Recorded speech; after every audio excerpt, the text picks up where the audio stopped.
Hello, hello. Welcome to How to HR episode number 4. Fabulous to be with you today. How are you?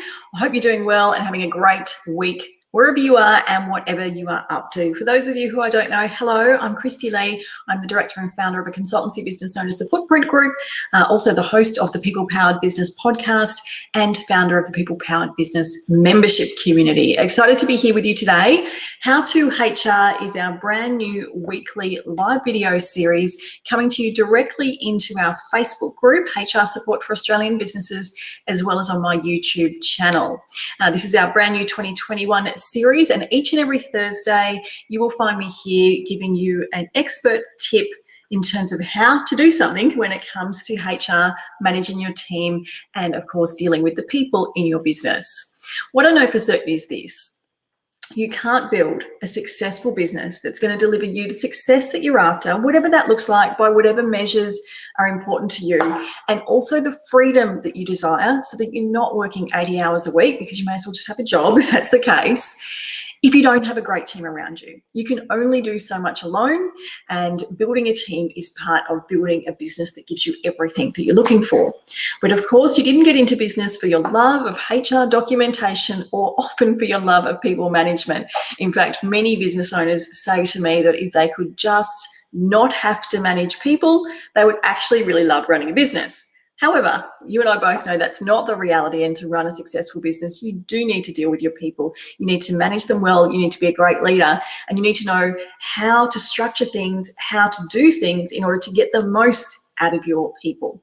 I'm really passionate about helping businesses create a business that is truly powered by their people, a business that can tick along even when they take a holiday.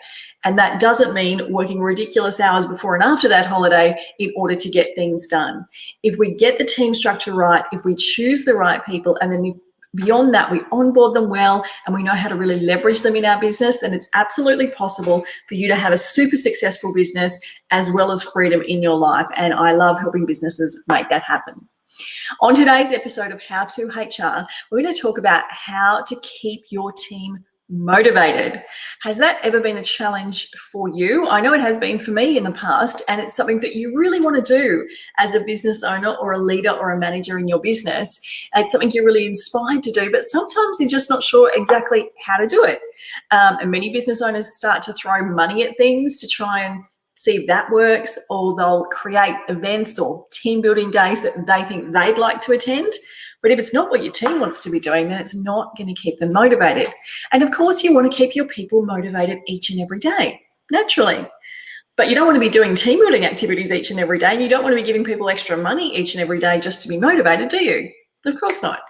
So why do we feel like motivation is so important? It really comes down to this: a motivated team has a sense of energy about it, and it's an energy that people want to be part of. A team that's motivated pull each other along, and they support each other in the process to achieve their results, where a demotivated team does exactly the opposite. They pull each other backwards. Being around a motivated team is actually a lot of fun. People tend to enjoy being part of a motivated team. And of course, a motivated team is an engaged team. Now, for those of you who have heard me speak about anything to do with people in your business in the past, you will know how strongly I feel about the importance of employee engagement.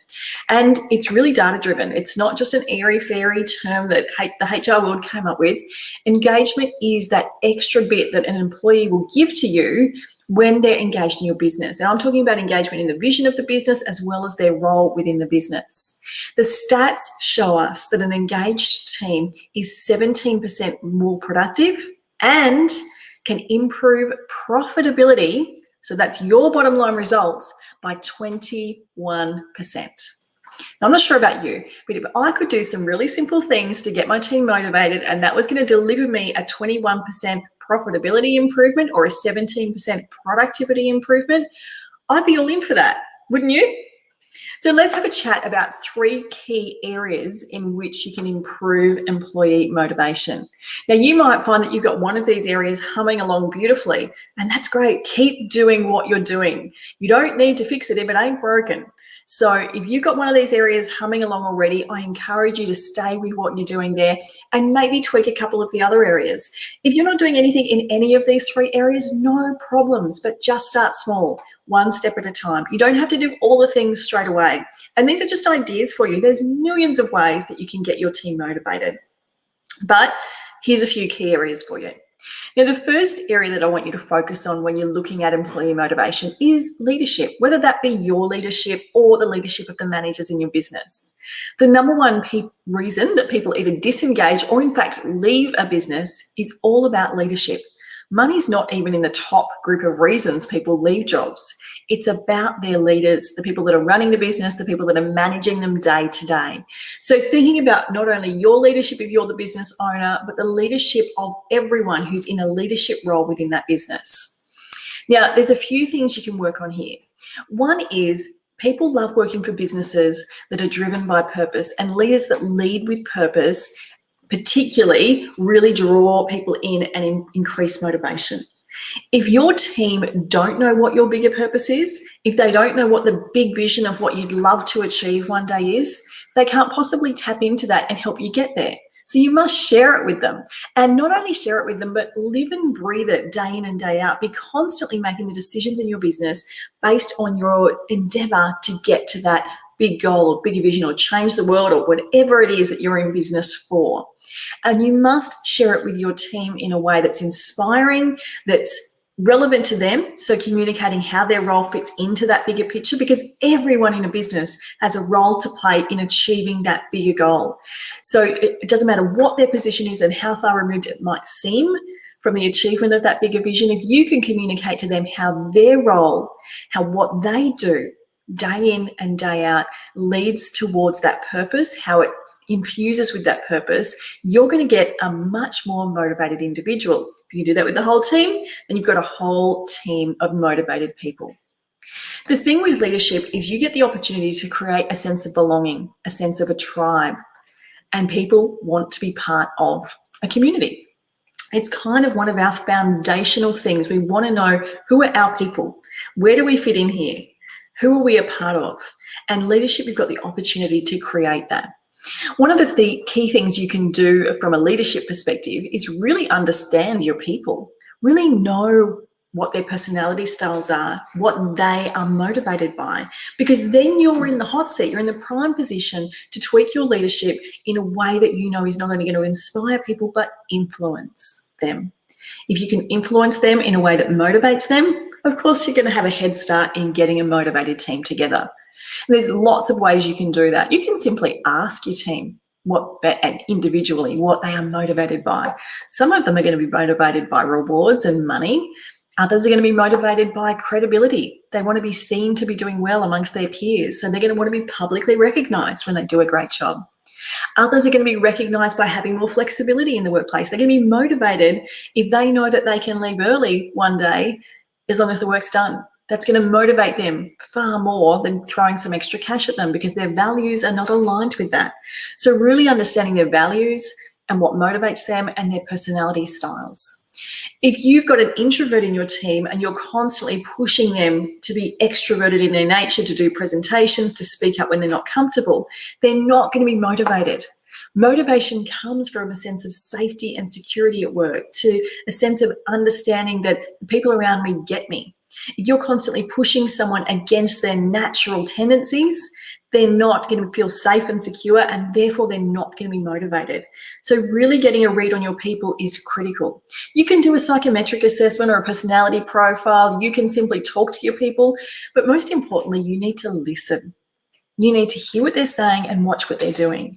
You will quickly notice who your introverts and extroverts are, and at the base level, if you understand at least that about them, that's really going to go a long way.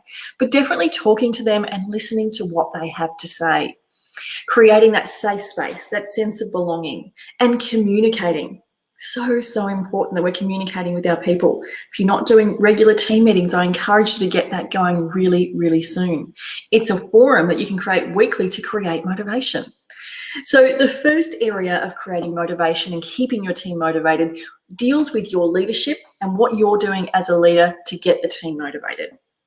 The second area that I'm going to suggest to you is how you are creating challenge for your people at work. Actually, we don't all like it when it's cushy at work all the time.